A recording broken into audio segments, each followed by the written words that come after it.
মৌলানা Bhasani hockey স্টেডিয়ামে শুরু হয়েছে women's development cup hockey 2025 tournament এবং যেখানে খেলছে বিকেএসপি সহ মোট 11টা টিম, 10টাই কিন্তু জেলা দল। উদ্বোধনী ম্যাচটা অনুষ্ঠিত হয়েছে কুমিল্লা এবং ঝিনাইদহের মধ্যে, দারুণ কম্পিটিটিভ ম্যাচ এবং যেই টুর্নামেন্টে 10টা জেলা দল খেলছে এবং এই টুর্নামেন্টের মধ্য দিয়ে কিন্তু ঘরোয়া হকিটা শুরু হয়েছে।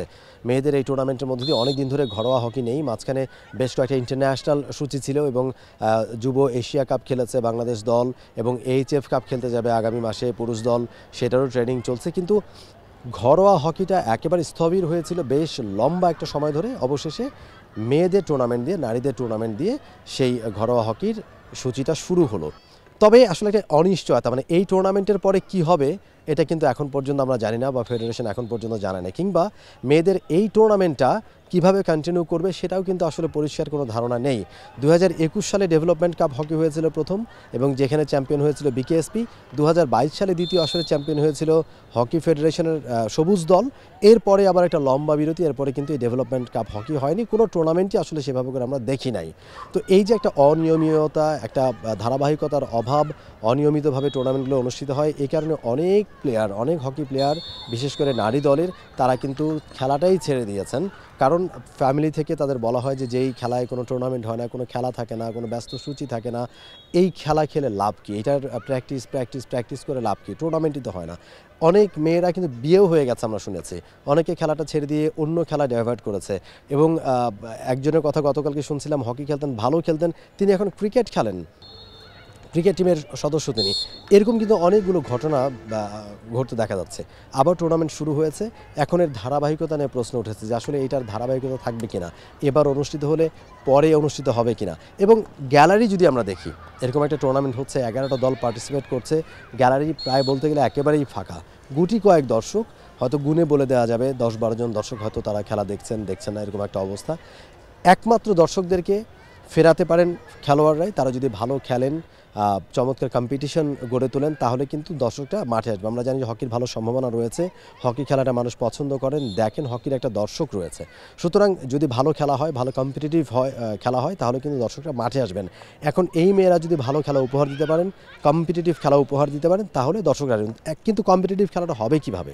স্পন্সরদের একটা বড় ভূমিকা এখানে রয়েছে। স্পন্সররা শুধুমাত্র টুর্নামেন্টে তারা অর্থ যোগান দিতে চান অনেক সময়, কিন্তু ট্রেনিং ক্যাম্পগুলো যেগুলো হয়, যেখান থেকে খেলোয়াড় তৈরি হবে, যেখান থেকে ভালো মানের খেলোয়াড় তৈরি হবে, যেখান থেকে খেলা তারা শিখবেন, সেই জায়গাতে ট্রেনিংয়ে কিন্তু স্পন্সররা একেবারে অনীহা। তারা কিন্তু সেই জায়গাটাতে অর্থ লগ্নি করতে চান না, সেই জায়গাটাতে অর্থ খরচ করতে চান না, অর্থ দিতে চান না। তারা শুধু চান যেখানে ফোকাসড হবেন তারা, যেখানে প্রচারণা থাকবে, অর্থাৎ টুর্নামেন্ট হলে, বড় টুর্নামেন্ট হলে যেগুলোতে প্রচারণা পাওয়া যায়, সেই সমস্ত জায়গায় স্পন্সররা এগিয়ে আসতে চান।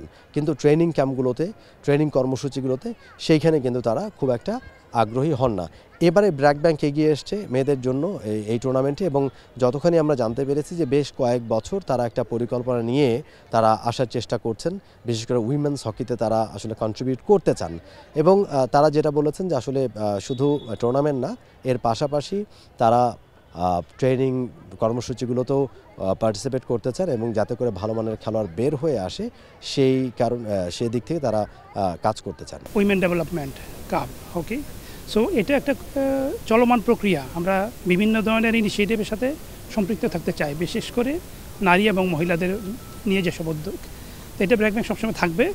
ভবিষ্যতে আমি আশা করি যে আমরা কোনো না কোনোভাবে বিভিন্ন নারী উদ্যোগের সাথে আমরা সম্পৃক্ত থাকব। এটা খেলাধুলায় হোক, খেলাধুলার বাইরে হোক, বিভিন্ন জায়গায় সরকার, যেটা সচিব মহোদয় বললেন, সরকার বিভিন্ন উদ্যোগের সাথে একটা প্রাইভেট প্রতিষ্ঠান হিসেবে আমরা বিভিন্নভাবে সম্পৃক্ত থাকতে চাই, যাতে করে ওরা সমতার ভিত্তিতে এগিয়ে যেতে পারে এবং বাংলাদেশে যারা নারীরা পিছিয়ে আছে সেখানে ব্র্যাক ব্যাংক ভালোভাবে কন্ট্রিবিউট করতে পারে। এখন আসলে পরিকল্পনা নিতে হবে ফেডারেশনকে।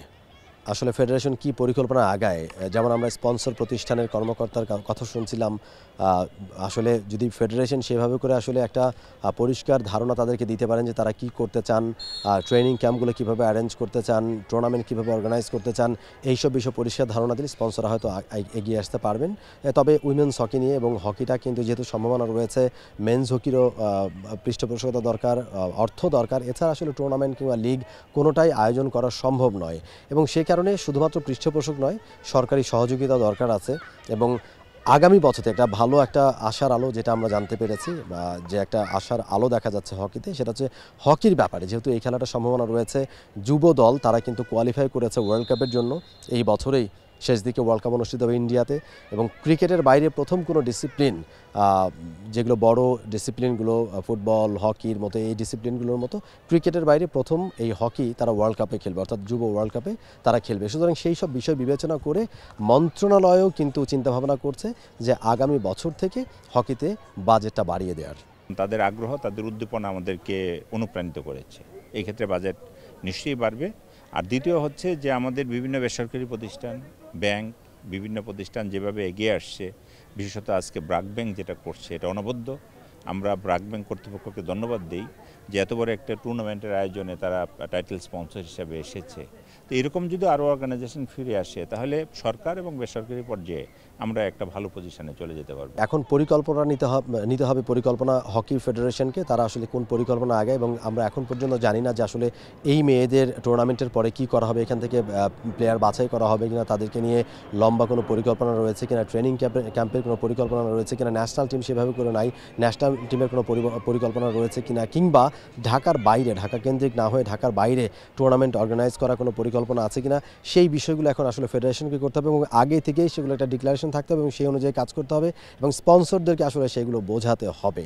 এবং আমরা যতখানি জানি যে দুটো আয়োজন হয়েছে এখন পর্যন্ত, ডেভেলপমেন্ট কাপ হকি উইমেন্স, এবং সেখানে 2021 এবং 22, এরপরে আসলে আর কোনো টুর্নামেন্ট হয়নি। ঘরোয়া হকিতে মেয়েদের সেভাবে টুর্নামেন্ট আমরা দেখিনি, লিগ দেখিনি। সেই বিষয়গুলোতে এখন ফোকাসড হতে হবে অনেক বেশি, এবং এই টুর্নামেন্টের যাতে ধারাবাহিকতা থাকে সেটা বেশ আগে থেকে নিশ্চয়তা প্রদান করতে হবে, তাহলেই কিন্তু স্পন্সররা এগিয়ে আসবে।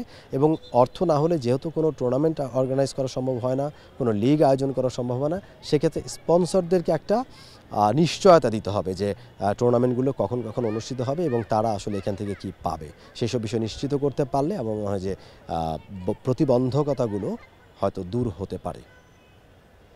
মমিন রোহন, টে sports, Dhaka. For more updates, subscribe to our YouTube channel and click on the bell icon. Follow us on Facebook and Instagram. Download T-Sports app to enjoy exciting games and highlights. Visit tsports.com.